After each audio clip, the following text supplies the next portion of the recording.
ያዳነኝን አውቀዋለሁ የሞተልኝ ኢየሱስ ነው ስለሌለኝ የምከፍለው ስጦታዬ ምስጋና ነው ያዳነኝን አውቀዋለሁ የሞተልኝ ኢየሱስ ነው ስለሌለኝ የምከፍለው ስጦታዬ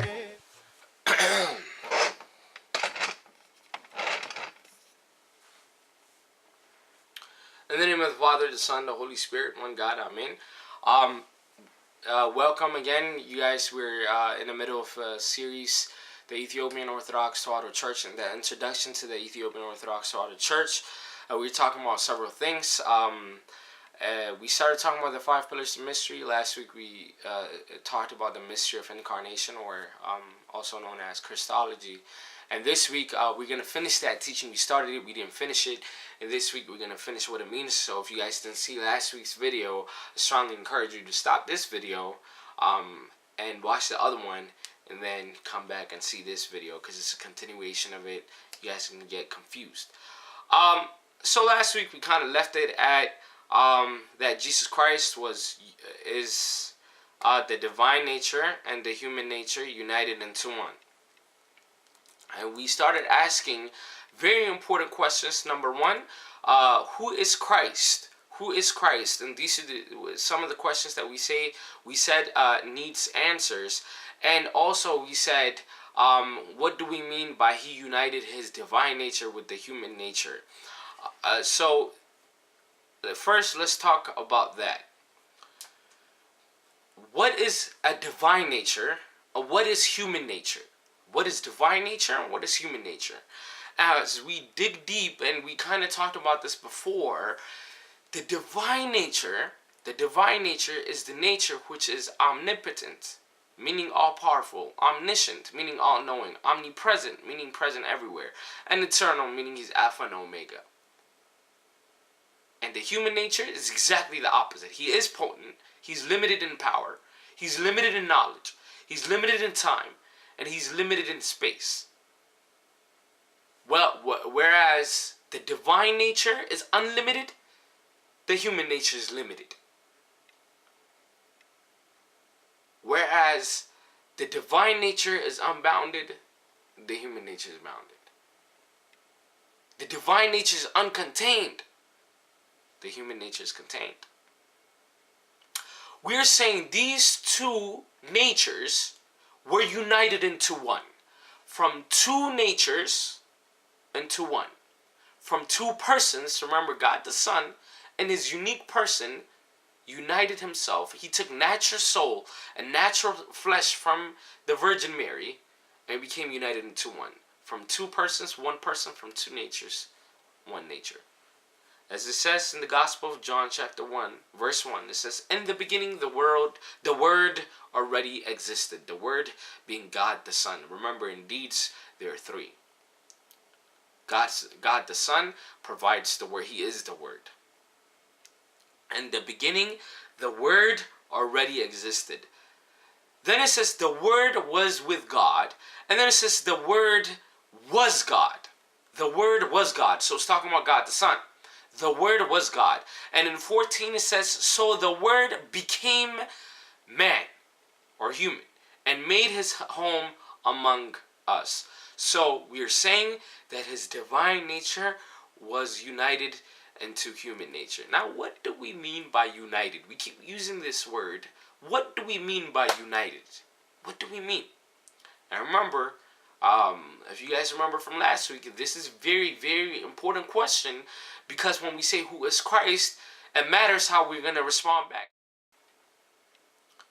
So what do we mean? The answer is buried in the word unification. When we say he united his divine nature with the human nature, that is the answer. When we're saying that unification took place, we're saying it took place without change, without confusion, without separation, without division. Folks, write this down. This is very important stuff. This is your religion. You need to understand what you believe in. When we're saying unification took place, we're saying it took place without change, without separation, without division, without change, without confusion, without separation, without division. 4 things. Change, confusion, separation, division. What does that mean? Well, let's look at the first one first. Change. When we're saying unification took place, we're saying it took place without change. Now, imagine you're about to bake a cake. You got eggs, you got milk, you got sugar, and you got all your other stuff that you're going to bake a cake with, right? Whatever the ingredients are. I don't know. Whatever. So once you have all these things, your egg, your milk, your egg, your sugar, your baking stuff, right? And you do one of these things, and then you put it in the oven, and you take it out. You no longer have eggs. You no longer have milk. You no longer have sugar. What you have is you have a cake. You're getting ready to eat it. Why? Because the eggs, the milk, the sugar, and all the other ingredients have changed in order to make this cake. You have baked the cake. It has changed. When we are saying that the divine nature and the human nature were united into one, the word unification does not mean change. So it does not mean that the divine nature changed to become the human nature. Remember, in the Gospel of John, chapter 1, verse 14, it says, "Then so the Word became man." So the Word became man. Meaning, it said up in there, John chapter 1, it said the Word was God. So when it says God became man, we are not saying God changed and became man. We are not saying that. Unification does not mean change. Unification does not mean confusion. Unification does not mean confusion. What does confusion mean? Well, in the morning, I like to drink coffee. I'm a coffee guy. I get tired. I drink coffee. But, depending on the day, sometimes I drink my coffee black. But sometimes I feel like, I want to, drink coffee with milk, right? So I get milk, I get the coffee, and then I add the milk inside the coffee. You have confusion. That is what confusion means.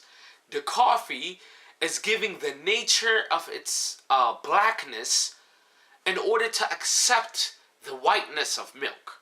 And the milk is giving up the nature of being white in order to absolve the darkness of coffee. Now you have brown coffee milk. You no longer have milk. You still have milk. You still have coffee. But now what you have is you have these two liquids which are confused into one thing. The milk gives up some of the nature. Coffee gives up some of its nature in order to create this milk-coffee combination. When we are saying that God became man, we are not saying that his divine nature gave up a form of divinity and the human nature gave up its form of humanity in order to create Christ. That's not what we're saying. We're saying it took place without confusion. When we're saying that God the Son united his divine nature with the human nature, we are not saying that it happened with separation. It took place without separation. Separation means if you have a pen,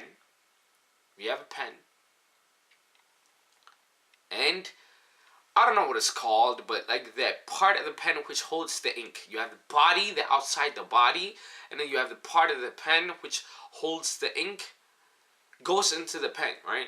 Especially if you guys remember back home in Ethiopia, when the pen is like it stops writing, you take that little part out and you kind of push on it a little bit in order to make the ink push out, and then you put it back in. So what are you doing? You're separating the ink of the pen from the body of the pen.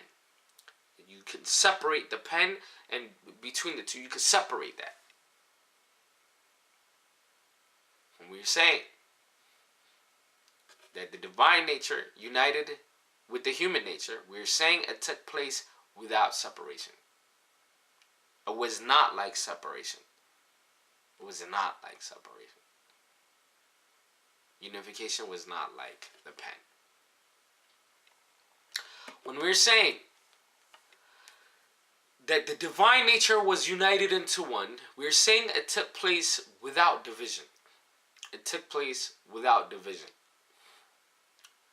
Division is much like water and oil. If you have water and you add oil onto it, you can clearly see the water being separated from the oil. You can see that. I don't know the chemistry behind it, but I'm sure there's some explanation. One is more dense than the other, so you get the point. I'm not here to teach chemistry. I'm here to teach about the mystery of incarnation. So you have the oil on top and the water on the bottom, or the other way, I forget which way it is. And then you have division. When we're saying unification took place, we're saying it took place without division. It took place without division.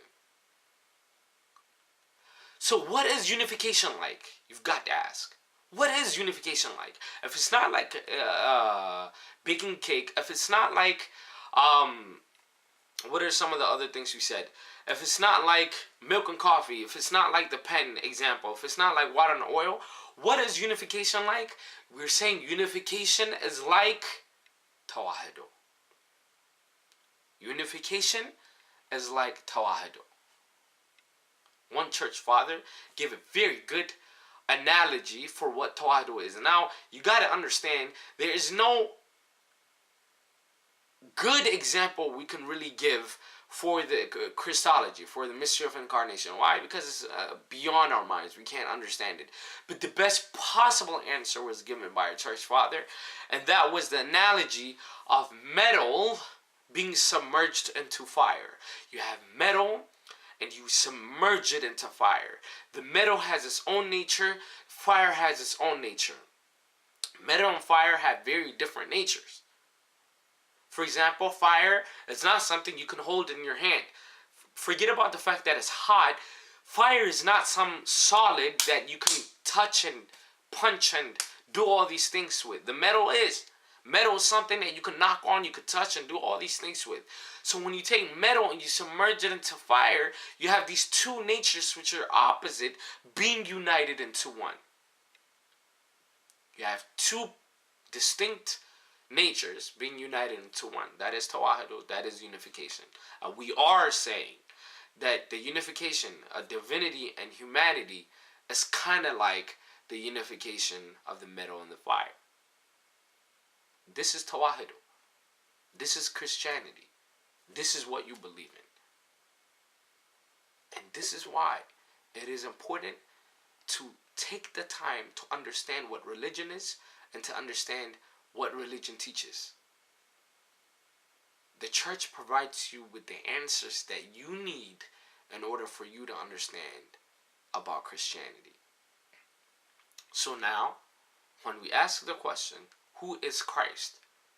We can say with confidence that Christ is the divine nature of God the Son and the human nature united into one. So you ask the question, who died on the cross?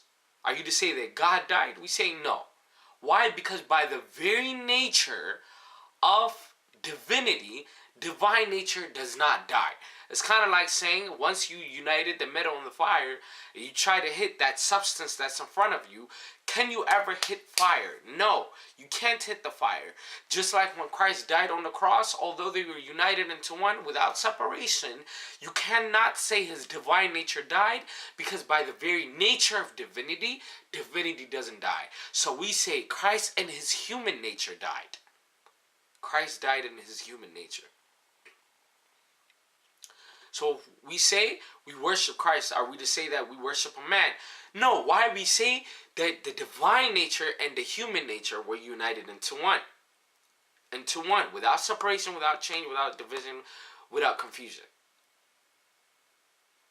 So when we worship Christ, we worship God. When we worship God, We're worshiping God. So it's not idolatry. It's not against the 10 Commandments. We're still worshiping a deity. We're still worshiping the same God of the Old Testament. Because remember, in divinity, they're one. We said in essence, in existence, divinity, and will, God is one. So the God that we say, God the Son, is the God from the Old Testament. There are three in persons. God the Son, in his unique image, came to this world to unite his divine nature with the human nature into what we know, Christ. And Christ died for us on the cross with his human nature, but we worship Christ, who is a deity, who is God. So it's not against the Bible. I hope you guys understood.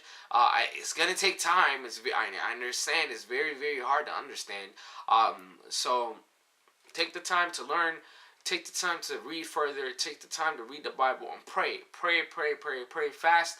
And I hope these mysteries get revealed to you, and hopefully you understand your religion a little bit more. Hope to see you guys next week to learn further about the Ethiopian Orthodox Tewahido Church.